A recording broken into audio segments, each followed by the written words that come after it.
This film is sponsored by New York Life and its dedicated agents, proud sponsors of NFL team highlight films. New York Life, the company you keep.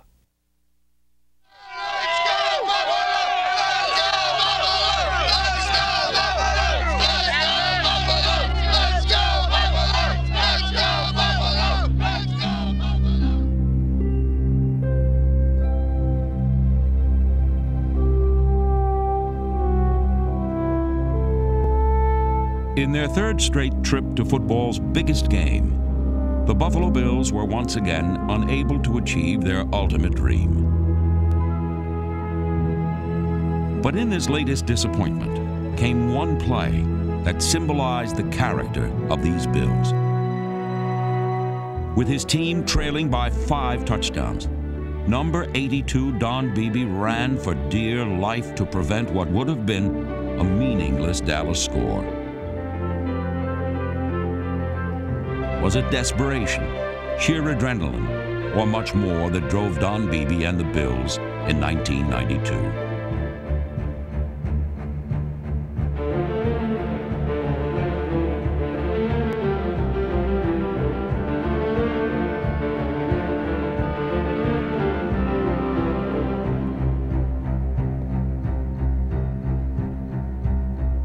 The Bills' 1992 road to the Super Bowl was their most difficult of all. From the start of the season, they were targeted as the team to beat in the AFC, yet they absorbed every hit, withstood every injury, and believed in each of their hearts that they would somehow overcome. In fact, they taught us all to never stop believing. Here we go. 32 yards from the center of the field. Adam Lingner ready to snap it back. It's 38 all. Bills can win it here. Wright puts it down. The kick is on the way, and it is good! And the Bills have won it! The Bills have won it! Incredible! What a comeback by the Bills! We've heard the words gut check and character, and if this team didn't show it, hey, any doubters, come on aboard the bandwagon. I think we'll all jump on it now. You gotta believe. And the Bills did.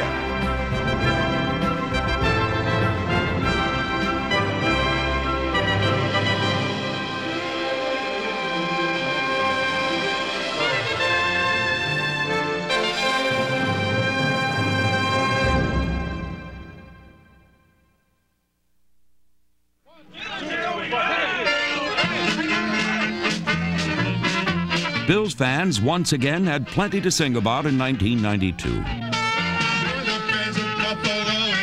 You to know, Bills are gonna go.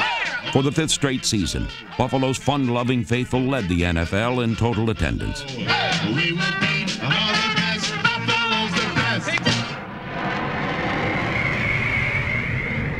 Okay, guys, here we go. Great day for football. In Buffalo, the NFL's brightest stars came to life each week. Stars like All-Pro defensive end Bruce Smith, who returned from an injury-plagued 1991 season to record a team-high 14 sacks. The fans were also treated to explosive stars like linebacker Cornelius Bennett and a shooting star and quarterback Jim Kelly, each named to his 4th Pro Bowl. And there was Buffalo's all-time leading receiver Andre Reed, who juked and jammed his way to his 5th Pro Bowl. The Bills had mega stars with mega mass, like Jim Richer, Will Wolford, and number 75, Howard Ballard. And of course, there was running back Thurman Thomas, a star of the greatest magnitude. Thomas was one of 11 Bills named to the Pro Bowl, and on opening day, his brilliant season got off to a blazing start, with 4 touchdowns against the star-struck Rams. On 3rd and 9 at the 10-yard line, here's a direct pass to Thurman Thomas at the 5. He goes in for the touchdown, and he ran up the middle and went in standing up for his 4th touchdown, count 'em, of the afternoon. Thomas's 4 touchdowns tied a club record. But later in the day, fans were also treated to a record-breaking performance by a future Hall of Fame receiver, Here's Reich dropping back. Fakes once, rolls out to the right, now throws. And Lofton, does he make the reception? Yes. He makes the reception. That should be it. And they're all out on the field. All of the Bills are out there. James Lofton is the all-time yardage receiver in the NFL, breaking Steve Largent's record. The Bills' roster was filled with playmakers and record breakers, and they needed to tap all their resources the following week in San Francisco. Kelly backpedaling, looking, throwing, and he's got a man there. It's the tight end, Metzlar's at the 20, at the 15, at the 10, at the 5, and he is in for the touchdown. Tight end Pete Metzelaars caught 2 scoring passes as both teams combined for more than 1,000 yards of offense. For the first time in league history, neither team attempted a punt, and it was Thurman Thomas's go-ahead fourth-quarter score that helped the Bills outlast the 49ers. The following week, the red-hot Bills really caught fire against the Colts. Time to turn the heat up. Pro Bowl safety Henry Jones, who would tie for the NFL lead with 8 interceptions on the year, turned the heat up by becoming the first Bills player to return 2 interceptions for scores in the same game. Back to throw. Here's Tupa looking over the middle. It's intercepted at the 25-yard line. It is Jones again at the 30, the 35, the 40. Up the midfield, down the sideline to the 40, down to the 30, and he is down to the 20, to the 10, to the 5. It is a touchdown for Henry Jones. How about that? What a tremendous play. 1 week later, the Bills' defense continued its onslaught in New England. Number 94, Mark Pike, recorded his first NFL sack, while nose tackle Mike Lodish scooped up his first NFL touchdown. 2nd down and 6, a fumble by Millen, a loose ball, the Bills pick it up, and it is Mike Lodish running in for the touchdown. Mike Lodish, the Lodi. At 4-0, it appeared the Bills once again would have an easy road to a division title and the postseason.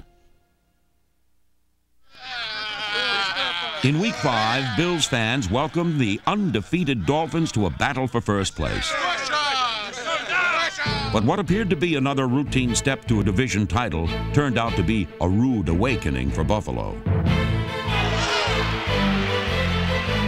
The Bills suffered their worst non-strike home loss since 1984, and the following week, they were upset by the Raiders.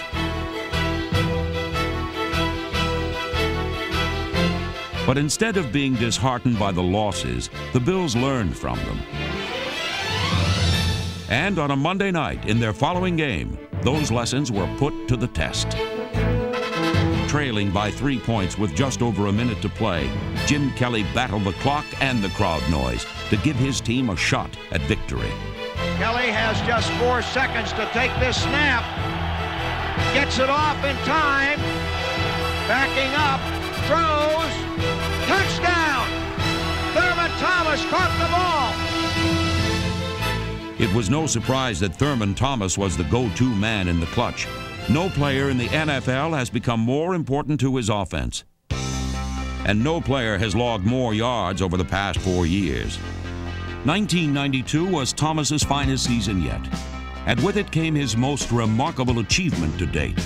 In gaining 2,113 total yards, Thomas led the NFL in combined yards from scrimmage for the 4th straight season. It is a feat never before accomplished in the NFL.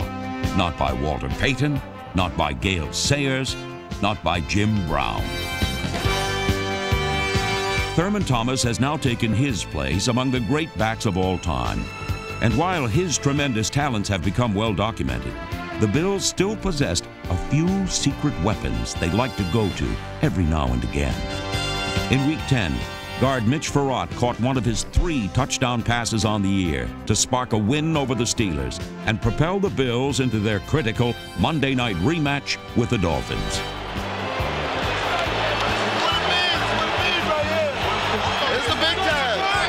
It's time to go. Let's go home.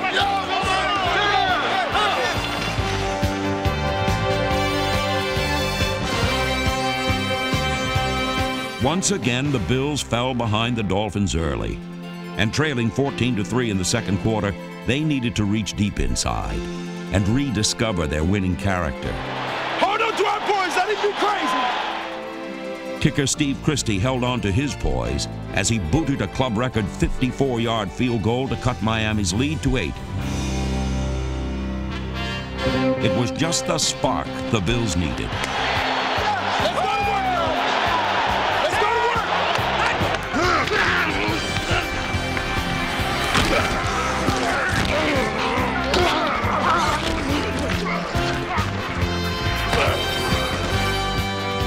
Buffalo's defense held the Dolphins to a mere field goal in the second half, as aggressive new starters like number 53 linebacker Marvcus Patton fueled the Bills' comeback fire. Dennis Davis is his running back, and Davis will try it, and he's in for the touchdown. Kenneth Davis scored twice, and his second touchdown put Buffalo ahead to stay.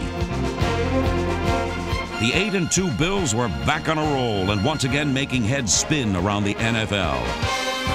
Buffalo appeared ready to wave goodbye to the rest of the division as they had finally gained sole possession of first place in the AFC East.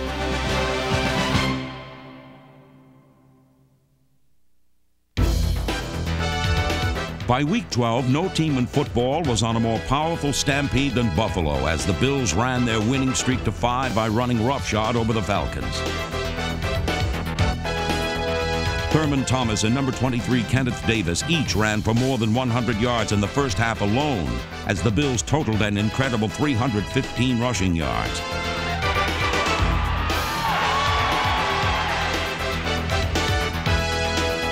But just when it seemed that Buffalo fans could beat their chest with pride, the Bills beat themselves in 2 straight losses to the Colts and Jets. Buffalo was once again learning that no victory is automatic. With a 16-week schedule, it's so hard to really motivate yourself every week to that big game level. And I think subconsciously you relax a little bit, and before you know it, you get beat. And I think that's what happened to us. Throughout the season, the Bills danced between the shadows of defeat and the warm glow of victory. And in the process, they strengthened their bond and toughened their character. We've been talking, we've been doing it all year. I don't care if it calls a fumble, but I want 11 guys on the ball. I want Steve Christie on the ball. Everybody hit him, let's go. Steve Christie, you make a tackle. Let's go.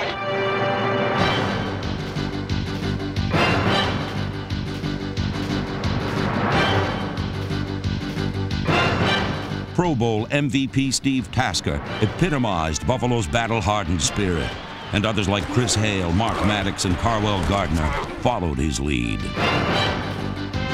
No matter how many shots the Bills took in 1992, they could always be counted on to hit back twice as hard.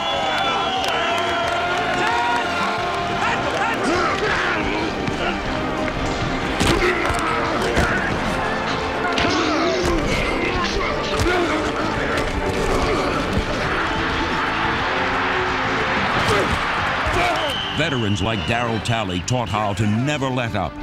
And youngsters like number 29 James Williams and defensive end Phil Hansen took that lesson to heart. The gloves are off. Marino probably wants to throw on first down. He will. He looks. It's batted into the air and intercepted by the Bills. It is picked off on a great play by Phil Hansen.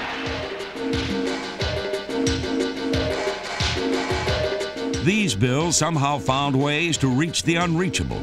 And in Week 15, Buffalo once again came up with balls that should never have been caught. Safety Mark Kelso pulled in 3 interceptions, and the Bills' offense pulled out all the stops. Touchdown, baby. Good player. Check this out. Second down and about 5, and here's a reverse coming up to Reed. Reed and a lateral to Kelly and a flea flicker. And wide open is Beebe at the 20, at the 15, at the 10, at the 5, and in for the touchdown. How do you like that? A reverse lateral flea flicker. Jim Kelly helped the Bills improve to 10-4 and clinch their 5th consecutive playoff appearance. And the following week, it was nose tackle Jeff Wright who helped the defense overcome some long odds in New Orleans. With Smith and Bennett sidelined by injuries, Wright picked up the pace with 2 of the Bills' 4 sacks. Substitutes like Keith Willis also kept the pressure on, and cornerback Nate Odoms came up with his 5th interception of the season. Still, the Bills had to fight back from a 13-3 deficit. And while Carwell Gardner battled his way to the goal line, it was Thurman Thomas who scored twice and delivered the knockout blow. And here is the run by Thurman, trying to get to the corner flag. Touchdown! He is in for the score, I believe. Yes, touchdown for the Bills. The Bills' gut-check victory earned them a season sweep of their 4 NFC opponents. And they needed just one more win in their season finale to clinch their 5th straight division title.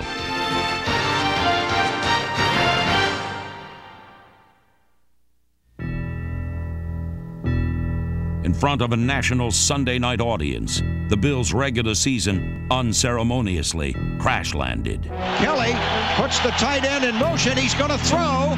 Looking, and they got him sacked back at the 14-yard line. Kelly is down, holding his knee. He is in a lot of pain. And there is great concern now out on the field and at the Bills sidelines. Jim Kelly is injured. The Bills lost not only their starting quarterback in Houston, but their division title as well. Buffalo suddenly was cast in the unexpected role of wild card, and in the upcoming playoffs, they were about to be tested like never before. Fasten your seatbelts. It's playoff time. The Bills and the Oilers ready to get it on in an AFC wild card game. And the road to the Super Bowl, Project Pasadena, starts here at Orchard Park, New York this afternoon. It is impossible to anticipate when history is about to be made. And on this January day, no one could have imagined the events which were about to unfold. A game so unbelievable that it couldn't help but forever impact all those involved. We want to win a championship in your heart. Everybody pick it up just a little bit higher level. And we're going to take it all the way this year now. Let's go. In an almost surreal first half of football, Houston scored on all 4 of its possessions.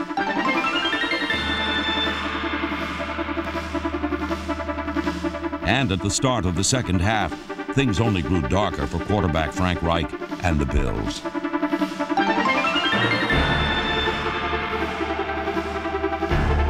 Buffalo trailed 35-3. Never had an NFL team come back from as great a deficit, especially with its starting quarterback on the sidelines.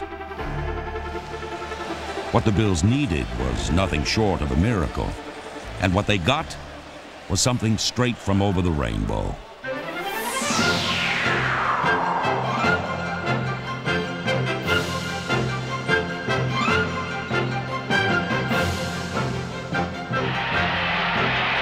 Now they overshift, may give it to Carwell here. No, it's Davis running left, trying to get to the corner flag, and he is in for the touchdown. So the Bills have finally scored. With 8:52 left in the third quarter, they go 50 yards.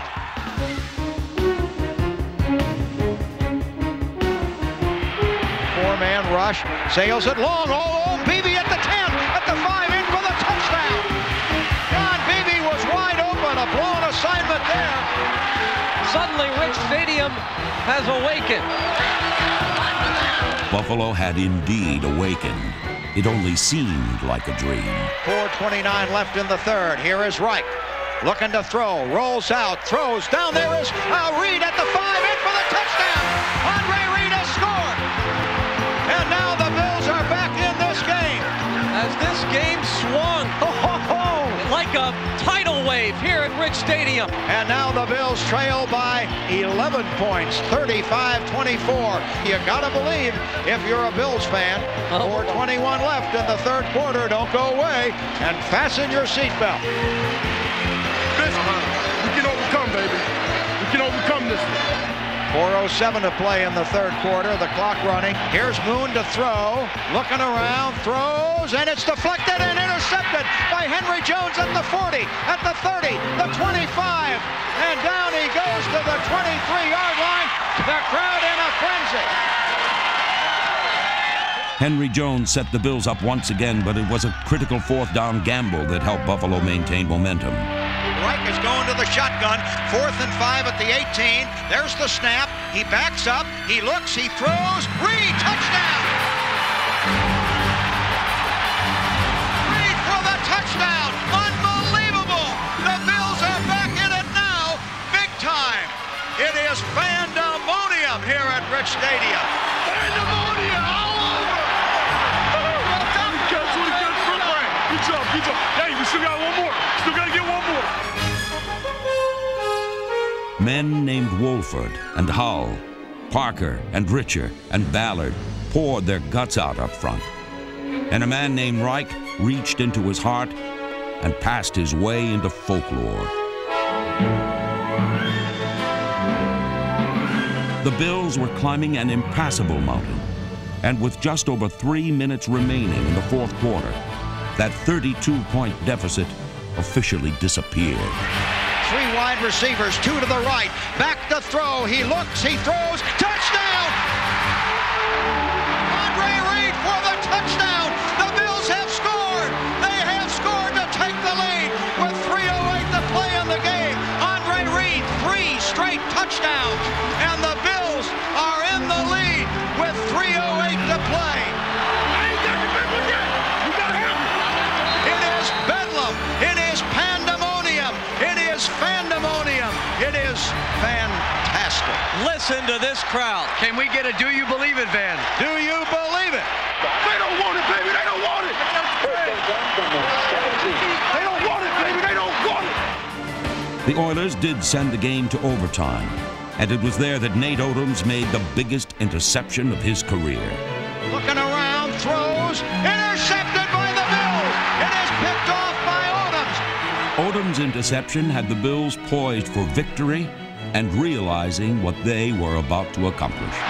Greatest comeback in playoff history. It's ours! It's ours! Now you talk about character. This is one. This is a team, damn it. One yet. Bills can win it here. Wright puts it down. The kick is on the way, and it is good. And the Bills have won it. The Bills have won it. The Bills have won it. They win it 41-38. Incredible. What a comeback by the Bills. Look at the fans pouring onto the field and the mob scene of Steve Christie.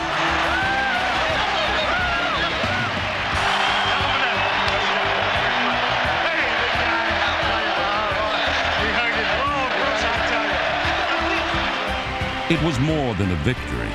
It was a triumph of Buffalo spirit.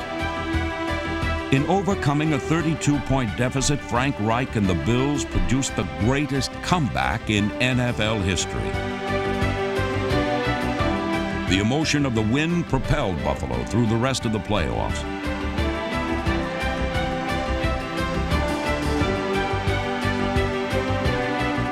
The Bills raced almost untouched through their final steps to a third straight AFC championship. But make no mistake, there was nothing easy about Buffalo's long road back to the Super Bowl. The 1992 Bills wrote a remarkable story of perseverance. And along the way, they learned that success is nothing to be taken for granted. It is something that can only be attained through the collective heart, drive, and character of the men striving for it.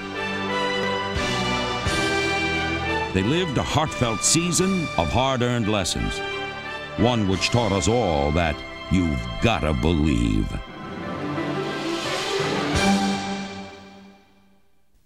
Hi, I'm Steve Sable. As you've just seen, the Buffalo Bills' latest road to the Super Bowl was almost too incredible to believe. And their unbelievable win over Houston in the AFC playoffs was the greatest comeback ever. Still, the Bills were once again defeated in the Super Bowl for the 3rd year in a row. And now, you have to wonder, where does this team go from here? Has their final championship opportunity come and gone? Or will the Bills be back for yet another shot at that elusive Super Bowl title? Well, let's take a look at what may lie ahead for the Bills in 1993. As the Bills enter the new season, one has to wonder which of the memories from 1992 will have more of a carryover effect into 1993. Will it be the afterglow of their incredible comeback win over Houston in the AFC playoffs? Or the scars of their third straight Super Bowl defeat?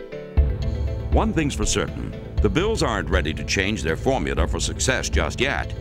One of the big mistakes I believe that can be made is because you lose a big game that's very much in the national spotlight, to say, we've got to make changes. To me, that's panic.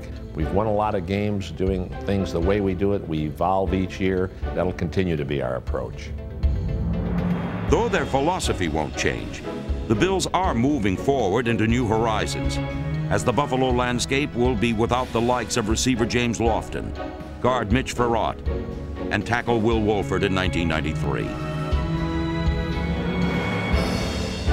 Also gone are linebackers Carlton Bailey and Shane Conlon, and the Bills will need new stars to step in and fill the void. Buffalo already believes it does have a star in the making in third-year defensive end Phil Hansen. Last season, Hansen was second on the team with 8 sacks and seemed only to get better in each of his 16 starts. Hansen's Pro Bowl potential makes him a perfect bookend to perennial All-Pro Bruce Smith. At 30, Smith is still one of the most dominant defensive players in the game, and he should continue to be a force in 1993.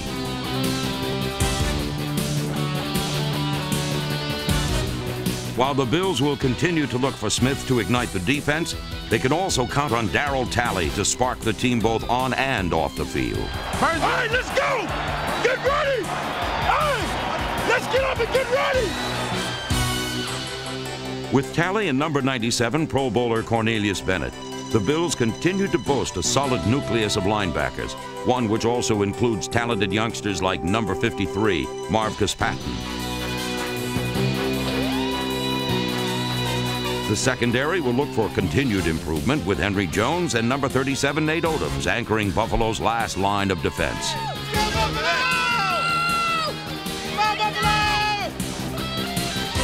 On offense, even a line without Will Wolford should remain one of the league's best at protecting its quarterback. Kelly under center, goes back, looks, throws to the end zone, touchdown! It is scored in there by Andre Reed for the touchdown. Andre Reed should continue to be Jim Kelly's #1 target, but in 1993, Kelly will have an additional deep threat in former Colts standout Bill Brooks. Reed, Brooks, and Don Beebe could give the Bills as deadly a combination through the air as they have with Thurman Thomas and Kenneth Davis on the ground. He can't do it by himself. He can't do it. Hey, take 46 to win, baby. Take 46. He can't do it by himself. Got to have a 1-2 punch. Take 46 to win. Kenneth Davis for the corner flag. He dives, touchdown. The Bills have scored. The Bills have scored. Davis and Thomas have become the NFL's best 1-2 punch, but it is still Thomas who delivers the most knockout performances as arguably the #1 back in football.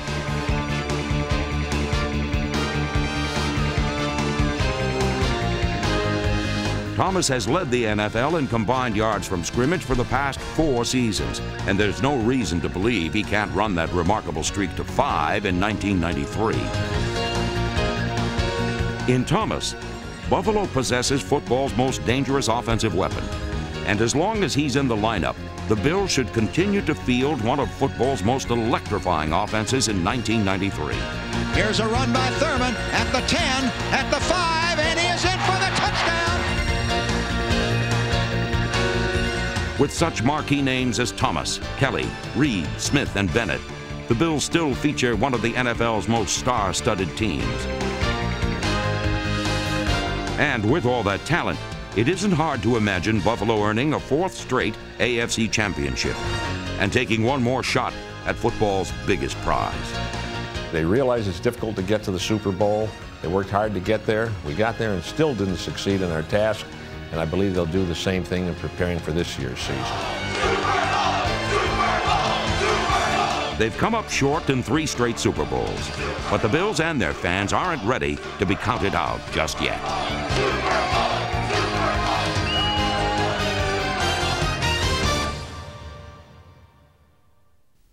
You know, you can't blame Buffalo fans for being starved for a Super Bowl title. After all, many of them aren't old enough to remember the Bills' last league championships, which came in the AFL in 1964 and 65. Those were Buffalo's glory years, before Jim Kelly, Thurman Thomas, and Bruce Smith. And right now, let's take a look back at 2 of the players who helped bring those championships to Buffalo. One of them, cornerback Butch Bird, intercepted more passes and returned more of them for touchdowns than anyone in team history. The other, quarterback Jack Kemp, would go on to a successful career in politics. Here's a look at Butch Bird and Jack Kemp, a couple of Buffalo classics. When Butch Bird began his first season in 1964 with the Buffalo Bills, he was already the largest cornerback in the league. But bigger did not necessarily mean better. The 215-pound rookie was easy pickings for experienced AFL receivers, and unless Butch adjusted, he would clearly become a bird in danger of football extinction. He was really on the verge of being cut. In playing the man-to-man, Butch, as were the other corners, were playing basically off rather than bump and run. And within the last day or so that he was expected to be there, he decided, to hell with this. I'm not going to play back. I'm going to go play bump and run. And he went up and got on people and got in their face and started playing this aggressive bump and run. And he had such good quickness, and he was such a powerful man that when he got his hands on a wide receiver, they couldn't get away from him. And he went from a guy who was virtually going to be cut to a guy who ended up being a Pro Bowl player in that league. Butch Bird had the knack of that bump and run like nobody else could do it. He would time, like a receiver be looking at the ball because he can't hear the snap. He's looking at the ball, not looking at Butch. But when the ball is snapping, the receiver look up, pow, hit him. It was very unusual for a guy for that size to play cornerback, and I think he was one of the largest cornerbacks ever played the game. I would think today Butch Bird would have they would probably beef him up another 20 pounds and he would be an outside linebacker. He hit like a linebacker and he had a good speed for a cornerback. But with his size and today's weightlifting and conditioning, he could have been an outside linebacker. He was a big, strong guy and who loved to hit. Bird was one corner who was good hit and good field. Opposing quarterbacks seldom tested Butch, but when they did, they were truly sorry.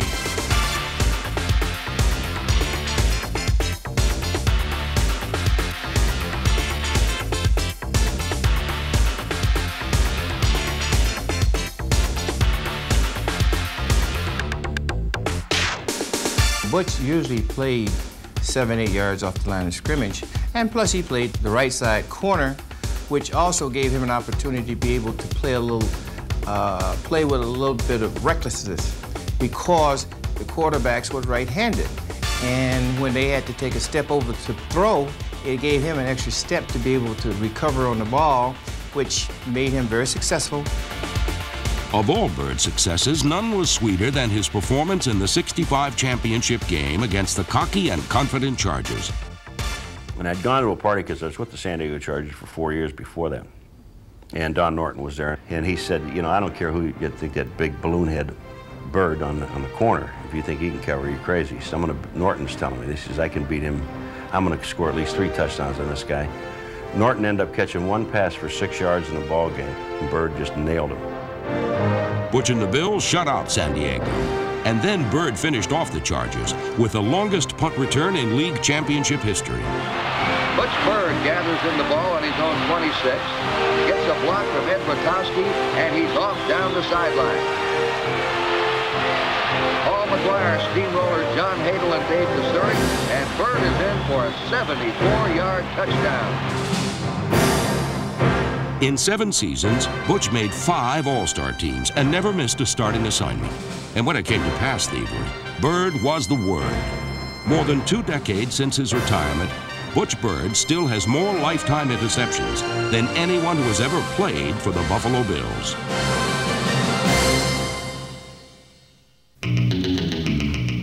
Like other American success stories, the career of Jack Kemp sprang from modest beginnings, originating in pro football's equivalent of the log cabin. In 1957, the Detroit Lions, I was 17th, I think, round draft choice. Buddy Parker was the coach, and Bobby Lane and Tobin Rote were the first two quarterbacks. So I was on the block early in my career, and Buddy Parker went to Pittsburgh, and a couple weeks later took me with him. So I ended up in Pittsburgh for a year and a half with Earl Morrill, Lenny Dawson, and myself, and Buddy Parker, and all of the rookie experiences. It was great. I knew he was different in those days because most guys, you know, when they would read, what would they read? They'd read the sports pages or the comic section or something like that, sports magazine.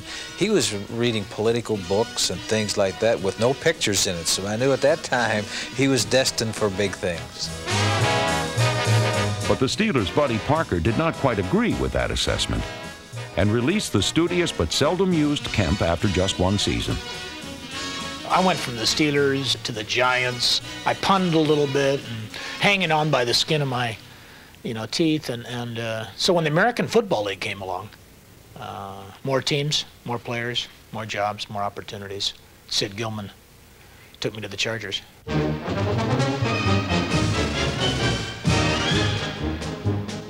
I didn't start out very quickly, but Gilman stuck with me. Maybe he didn't want to. I never knew what went through his mind, but he did. And we had some good football teams in San Diego.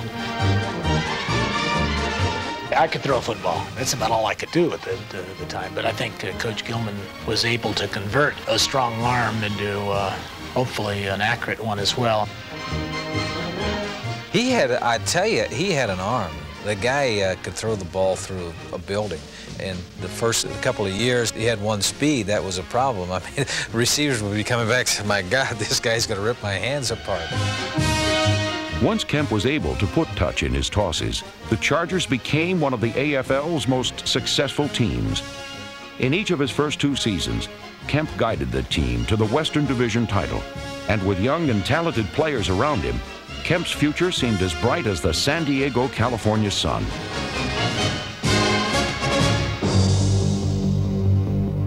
But in 1962, a serious hand injury sent Kemp to the sidelines.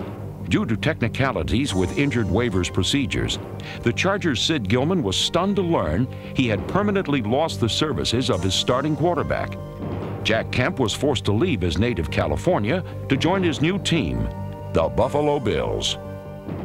He came to us with a bum hand.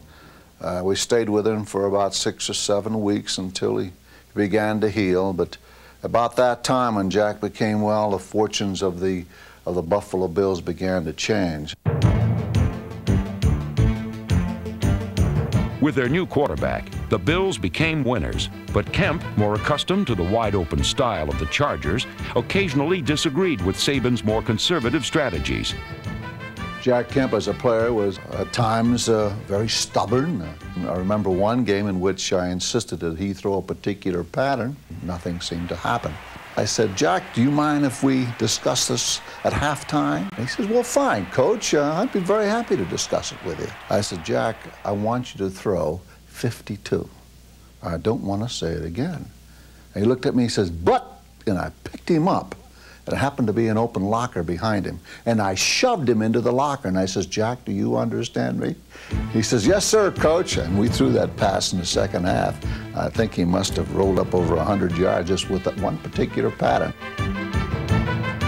Kemp's determination was also his greatest attribute, as the Bills would discover for 3 straight championship seasons. In '63, we lost to Boston. We got booed. And I went up to Coach Saban, and I said, Coach, next year we're going to win. And you and I are going to come out in the middle of the crowd, and we're going to have our moment in the sun. And don't forget that. In 1964, Kemp beat his former team, the Chargers, 20-7, giving the Bills their first ever league title. A year later, Buffalo beat San Diego again for their second AFL crown. Kemp became a household name and a respected figure throughout Western New York, quarterbacking the Bills for the remainder of the decade. But by 1969, new challenges awaited. Now, I had spent 13 years throwing a football, and I'll be honest, whether my arm or elbow had started to give out, I couldn't throw as well as I thought I wanted to. I was president of Football Players Union or Association. I was an activist. I would have been called a clubhouse lawyer if I'd been a baseball player, because I loved organizing people and talking about issues and ideas. So the Republican Party said, hey, Kemp, why don't you run for Congress? And I thought about it. And if I'd lost, I would have come back. I had a no-cut contract. I could have come back and exercised the no-cut clause. In fact, I've had a lot of fun over the years telling people that if they didn't elect me to Congress, I'd come back and play quarterback for the Bills, and that's how I got sent to Washington. It was another manifestation of a lesson I had learned early in my life, to be there at the right time and to take advantage of opportunities. And I had the great blessing and opportunity to serve the people of Western New York for 18 years in the United States Congress. Jack Kemp, a football and an American success story, with more chapters still waiting to be written. This crowd is not leaving. They're going to stay and have a party without the party favor. They are still in their seats and singing and shouting and cheering, and it was just an unbelievable game. Well, I know I've never seen a comeback to match this one. Unbelievable. All we need is 47 small miniature trophies because they all deserve them. Thank you.